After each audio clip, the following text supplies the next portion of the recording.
Okay, let's get into the winners of the FLASHQ trigger contest, but before I do that, let's take a look at some runners-up.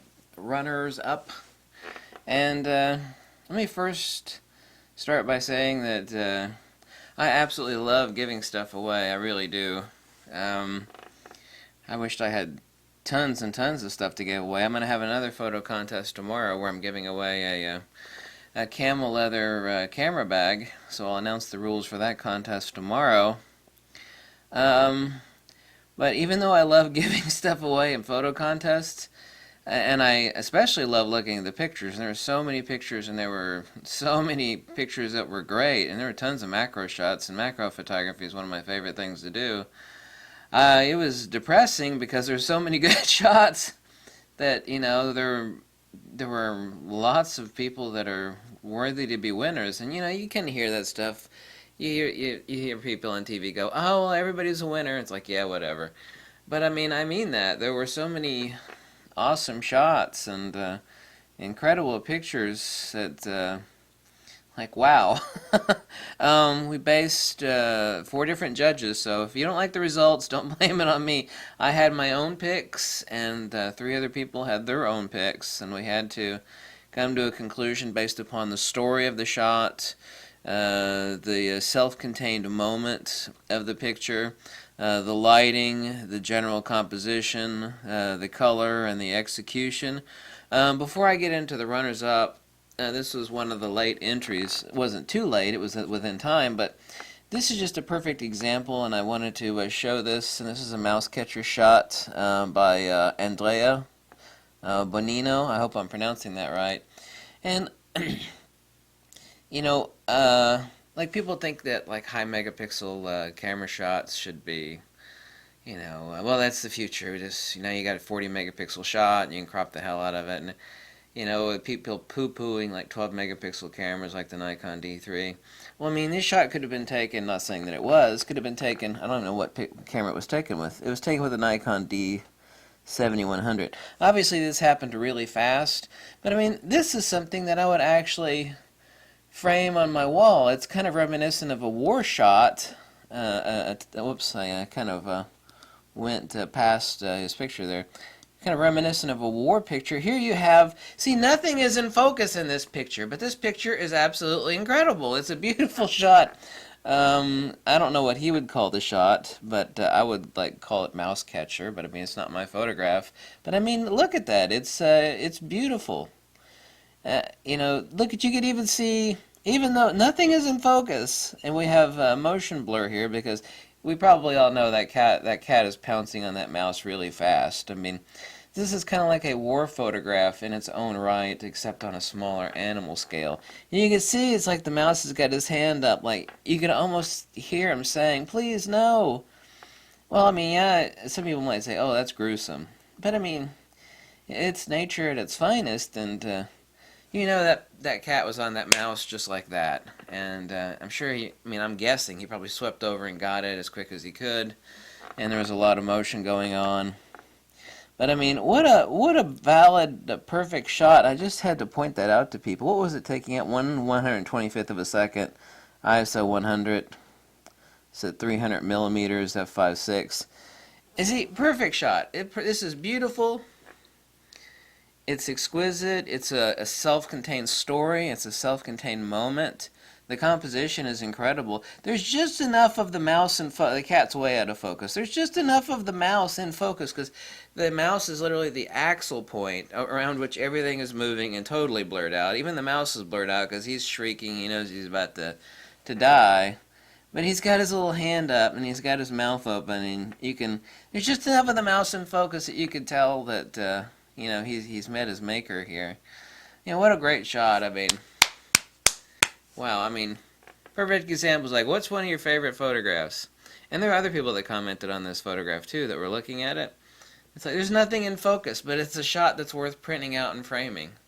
For the photographer that actually took this, Andrea Bonino. I'm sorry if I'm mispronouncing your name. See, that gets people. It's like, well, it's all blurry and it's all out of focus, but it is an exquisite shot worth framing. People need to start thinking that way. I mean, photography is not all, photography is not about megapixels and, You know, it's an art form. This is a self-contained story that speaks to itself, speaks of itself. I mean, so exquisite.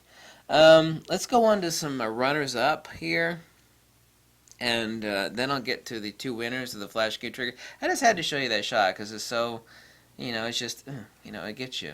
And people don't take pictures like that, or if they do, they're like, "Oh my God, this whole shot's fuzzy." It's like, no, this shot's excellent. Some of the best pictures I've ever seen from famous photographers are incredibly grainy. I mean, just grainy as hell. No, they're beautiful because they pull at your heartstring. Sharp. This ought to be a motto of photography. It does not have to be sharp to really move you. It doesn't have to be high resolution to really move you. I mean, it could be a grainy ass, blurry shot, and it will move the hell out of you. You know?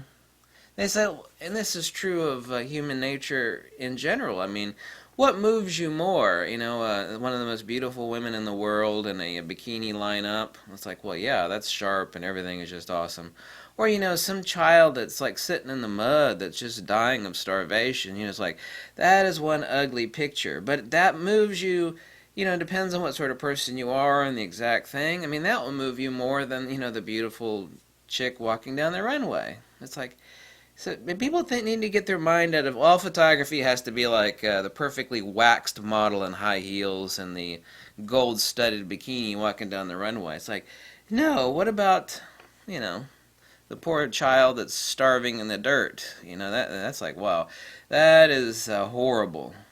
Yeah, but I mean, that's moving. That moves people to do stuff. I mean, pictures like that move people enough to donate money to UNICEF and stuff like that to feed starving children. It's like a horrible picture can be such a beautiful moment that it could actually cause people to donate money to feed starving children. So anyway, I'm sorry I talked about that for a while, but I mean that's really an important point. This is not one of the runners-up, but in my opinion it should have been. But I said there were 4 judges here. Now, this was taken on a Nikon.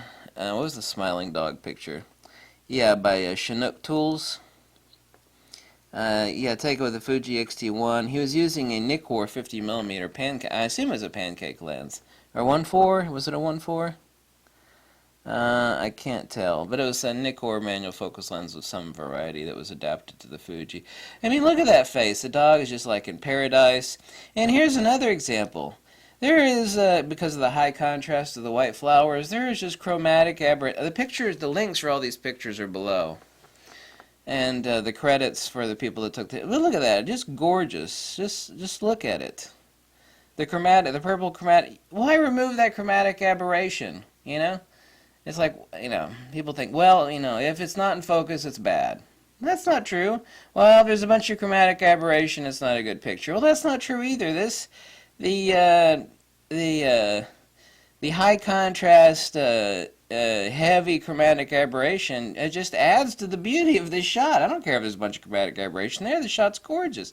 That damn dog is in paradise. I mean, look at that. That's an award winner.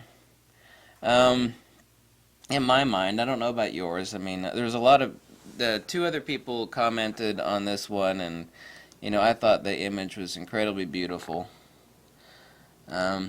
Here are 2 shots that I'm not going to tell you how I judged them, but these did not end up being winners. But in my mind, they are winners. And the lighting and the story and the color and the execution are absolutely exquisite. And this is what I was just referring to as the mirror reflection of yeah, it was called Hike Rhino was the guy's name. Let me see what his real name is, because it's on his website. Nico Schuler. Okay, so Nico Schuler was his name. Let me actually go back to where I was here with Nico Schuler's image. Here we go. Sorry about that. I'm not really looking at the front of the computer screen. I had to get my fat butt up out of the chair. I mean, look at the lighting on that cat. Look at the exquisite lighting. Look at it. I mean, it's beautiful. Do you see the reflection of the cat in the window pane, and it's raining outdoors, and you know, the entire picture is a self-contained story. The moment is gathered there. The lighting is incredible. The composition is incredible.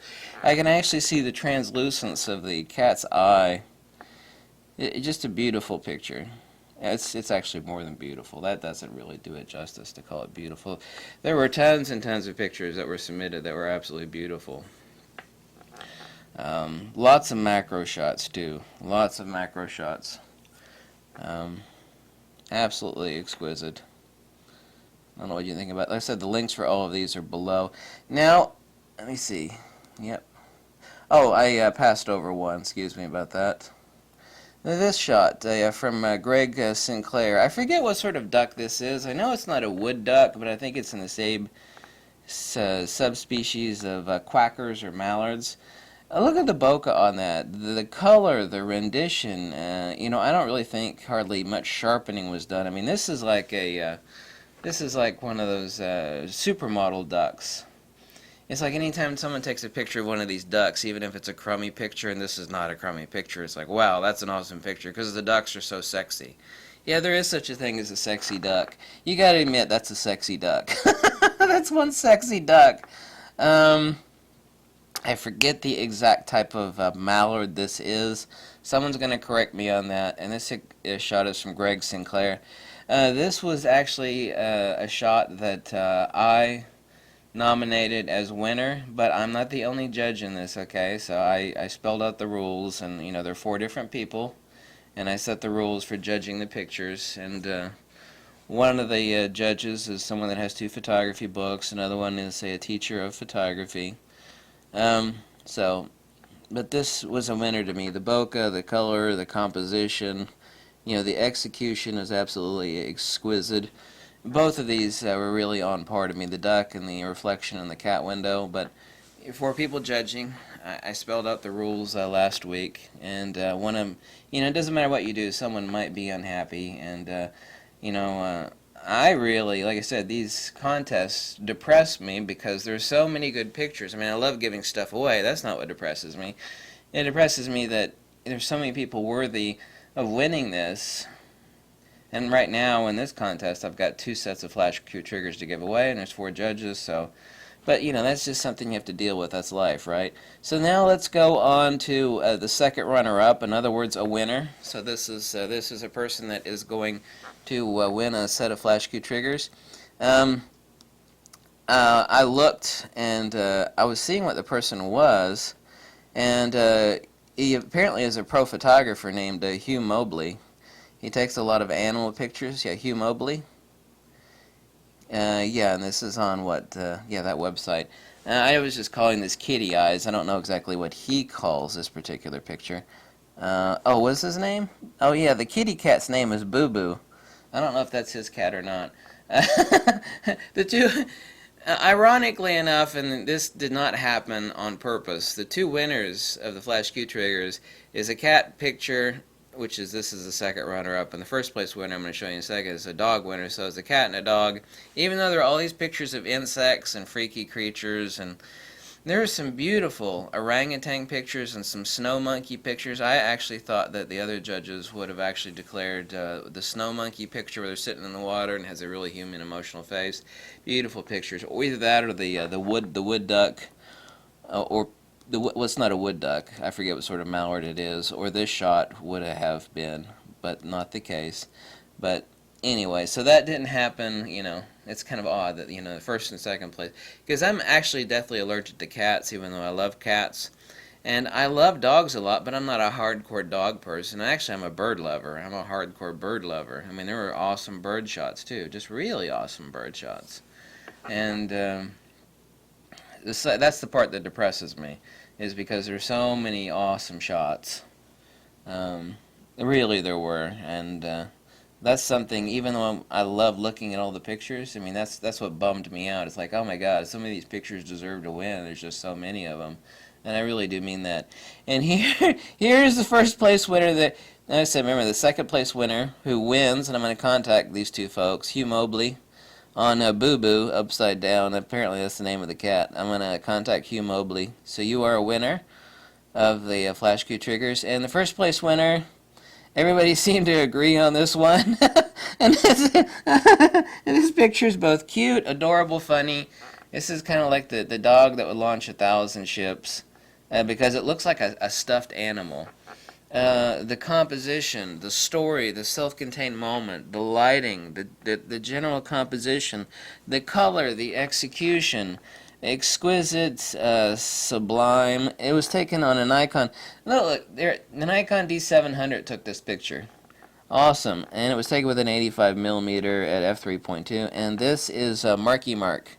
So Marky Mark, you are the first place winner of the FLASHQ Trigger Con. I don't know if that's your wife back there or your sister, but you know, the way she's perfectly framed, out of focus. The dog, he actually caught the dog midstream, mid-gallop, where he's actually hovering like a hoverboard, so there's none of his little cute paws touching the ground. You could kind of imagine he's running to his master. And this kind of moved everybody's heart. And, you know, I said, I'm not a hardcore, I mean, I love dogs. I'm not a hardcore dog person. I'm a bird person. I mean, I've got an actual egg hatchery in the basement. I used to hatch out bird eggs, and I've had pet birds galore. So, I mean, I do love dogs. I love every critters. I used to even have pet reptiles. But this shot, the color, the composition, the moment, everything about this picture just kind of jumps right off on the screen and slaps you in the face. And so, yeah, absolutely, Marky Mark. I'll be contacting you and Mr. Hugh Mobley. I don't know where either one of these people live at. I mean, I've seen this person's comments before, Marky Mark, because I remember their icon in the comments section. So you are winners, Marky Mark and Hugh Mobley.